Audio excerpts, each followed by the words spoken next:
Hello बच्चों। तो आज हम पढ़ेंगे चैप्टर नंबर 15 से उफ़ ये गर्मी चैप्टर। तो देखते हैं क्या है इसमें। इस नाटक के माध्यम से निरंतर बढ़ते पर्यावरण संकट को दर्शाने की कोशिश की गई है।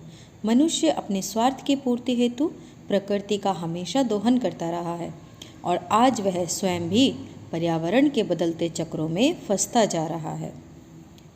तो ये हमारे सन है और ये क्लाउड यानी बादल। तो क्या बातचीत होती है इनके बीच में, देख लेते हैं। मध्याह्न का समय सूरज की तपिश पूरी पृथ्वी को तपा रही थी। जीव जंतु पेड़ पौधे भी इस गर्मी से झुलसने लगे थे। नदी तालाब ताल सूख गए। सूरज आसमान में इसी गंभीर सोच में डूबा हुआ है।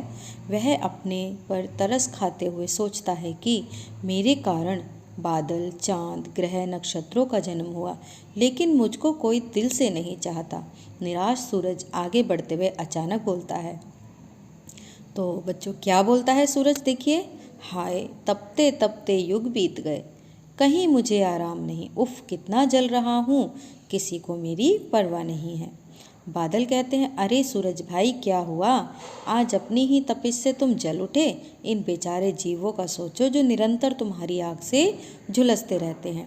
सूरज बोला, तो मैं क्या करूं, मैं तो जीवों की भलाई के लिए ही तो युगों युगों से भटक रहा हूँ। मैंने भी कब चैन की सांस ली है। बादल कहता है, तो फिर आज अपनी ही गर्मी से शिकायत क्यों। मुझे देखो मैं कितना शीतल हूँ, लोग मेरे आने का इंतज़ार करते हैं। तुम्हारी तपिश से झुलसकर बेचारे मेरे आने पर राहत महसूस करते हैं। तभी चंद्रमा ठिठक कर उनकी बातों में शामिल हो जाता है। चंद्रमा, हाँ तुम ठंडक तो देते हो, लेकिन मेरी जितनी नहीं। तुम कभी कभी ही बरसते हो, जबकि मैं हर रोज़ निकलकर सबको ठंडक का प्रसाद देता हूँ। तुम्हारा ही नहीं, लोग मेरा भी इंतज़ार करते हैं। तो बच्चों आप लोग इंतज़ार करते हो चंदा मामा का आने का, कि चांद निकलेंगे तो शीतलता आएगी, क्योंकि सूरज दिन में कितनी गर्मी दे जाते हैं। सूरज कहते हैं, हाँ हाँ बड़े आए ठंड के मालिक। अरे मेरे कारण ही तो सृष्टि का जन्म हुआ है। तुम्हारे अंदर अगर शक्ति है तो तुम सृष्टि को रच कर दिखाओ। चंद्रमा कहते हैं, अरे सूरज भाई तुम तो नाराज़ हो गए, हम तुम्हारी सत्ता को भला कहाँ नकार रहे हैं।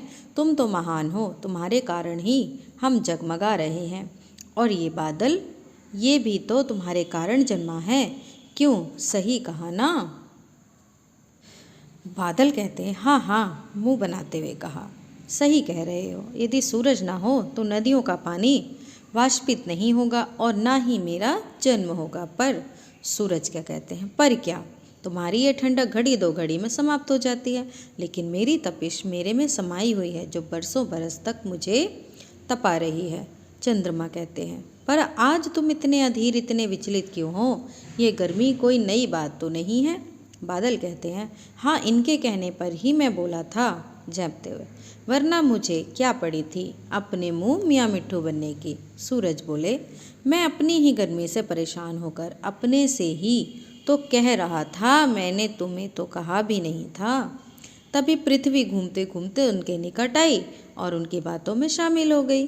पृथ्वी कहती हैं, मैं तुम लोगों की बातें बड़ी देर से सुन रही थी। सूरज दादा आपका मुकाबला तो कोई नहीं कर सकता, लेकिन आप सब भी अपनी अपनी जगह सही हैं। रात के समय चंद्रमा अपनी ठंडी ठंडी किरणों से जहाँ मेरी जलती धरा को ठंडक देता है, वहीं आप से प्राप्त रोशनी से वह पूरी धरती को जगमगा देता है। चंद्रमा हंसते हुए कहते हैं, हाँ हाँ हाँ मेरी बहन, तुम तो मुझे शर्मिंदा कर रही हो, मैं भला कहाँ कुछ हूँ। पृथ्वी कहती है, नहीं नहीं तुम तो मेरे साथी हो। तुम्हारी धरती पर मेरे मानव प्राणी जीवन तलाश रहे हैं। अब रही बादल की बात, तो बादल राजा तुम तो अमृत बरसाते हो, तुम्हारी उपयोगिता पृथ्वी पर रहने वालों से पूछो। तुम अमृत तुल्य वर्षा धरती पर करते हो और प्यासे प्राणियों को जीवन दान देते हो। सूरज, हाँ हाँ हाँ वाह बहन, तुमने तो कमाल कर दिया, हम सब की बात को नीचा भी होने नहीं दिया और हमें आईना भी दिखा दिया। पृथ्वी, सूरज दादा यदि हम सकारात्मक रूप से सोचें तो सब तरफ खुशियाँ ही खुशियाँ नजर आएंगी। कभी भी हमें अपने को ना तो छोटा मानना है और ना किसी को अपने से कम आंकना है। चंद्रमा कहते हैं, हाँ हाँ पृथ्वी बहन, तुम्हारा कहना बिल्कुल ठीक है। तो बच्चों, आप लोग भी आपस में कहते हो ना, अरे नहीं यार मैं तेरे से बेस्ट हूँ, मैं तेरे से बेस्ट हूँ, लेकिन ऐसा नहीं होता है। सबकी अपनी क्वालिटीज़ होती हैं और सब अपने आप में बेहतर होते हैं, इसलिए कभी किसी को कम नहीं आंकना चाहिए। हम सब एक दूसरे के लिए ही हैं और सब अपनी अपनी जगह महत्वपूर्ण होते हैं। सूरज कहते हैं, लेकिन मेरी गर्मी के अलावा मानव निर्मित गर्मी के बढ़ने से मैं ज़्यादा चिंतित हूँ। अपना तो मुझे कोई दुख नहीं, पर पृथ्वी बहन तुम निरंतर संकट में घिरती जा रही हो, मुझे तुम्हारी बड़ी फिक्र है। पृथ्वी कहती है, हाँ सूरज दादा, कुछ परेशानी भरे स्वर में। ये इंसान अपनी नित नई खोजों अनुसंधानों से मुझे हानि पहुंचा रहा है। आज हर घर, ऑफिस, कार, बस, रेल सभी में एयर कंडीशनर होने से उनका बोझ मेरे ऊपर लादा जा रहा है। फैक्ट्री, कारखानों, मिलों व वाहनों के धुएं से पूरा वातावरण प्रदूषित होता जा रहा है, लेकिन मानव अपनी भावी पीढ़ी के बारे में न सोचकर निरंतर अपने आविष्कारों से प्रसन्न होते हुए इसका दुरुपयोग कर रहा है। तो देखा बेटा आपने कि आज की डेट में जिस तरह से आविष्कार हो रहे हैं, आपके एक्सपेरिमेंट्स हो रहे हैं, ये एक्सपेरिमेंट्स हमारे एनवायरनमेंट को बहुत ही ज़्यादा नुकसान पहुंचाते हैं। केमिकल्स होते हैं जो हवाओं को दूषित करते हैं और वही हवा जब हम सांस के द्वारा लेते हैं तो हमारा शरीर इससे प्रभावित होता है और हम बीमार पड़ते हैं। तो कहने का मतलब ये है कि अगर हम प्रकृति को नुकसान पहुंचाएंगे तो प्रकृति भी हमारी रक्षा नहीं कर पाएगी। जैसे प्रकृति हमारी हर हाल में रक्षा करती है।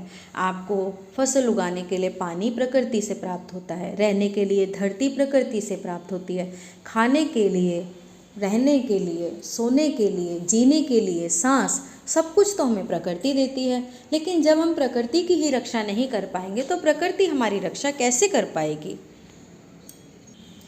बादल कहते हैं, हाँ इन दूषित नदियों के जल से बनकर मैं भी दूषित होता जा रहा हूँ।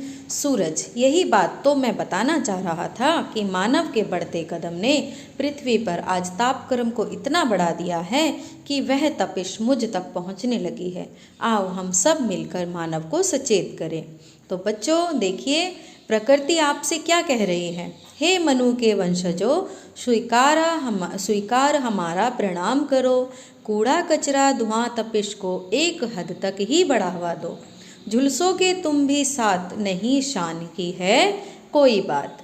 तो कहते हैं, हे मानवों, हे मनुष्यों, आप लोगों को हम प्रणाम करते हैं और आपसे निवेदन करते हैं, प्रार्थना करते हैं कि इतना कूड़ा कचरा धुआं तपिश नहीं फैलाइए जिससे कि हमें नुकसान पहुँचे और हम आपकी मदद ना कर पाएँ, क्योंकि नुकसान तो हमें पहुँचेगा लेकिन उससे भी ज़्यादा नुकसान आप लोगों को होगा। तो जीवन जीने के लिए प्रकृति का शुद्ध होना बहुत ही ज़रूरी है। तो बच्चों, करोगे ना आप लोग प्रकृति की रक्षा। इन पंक्तियों को गाते गाते बाकी सभी अपनी अपनी धुरी पर दोबारा पहुंच गए और बादल भटकते हुए आगे बढ़ गया। तो इसी के साथ आपका चैप्टर फिनिश होता है। क्वेश्चन आंसर्स आपको नेक्स्ट वीडियो में मिल जाएंगे।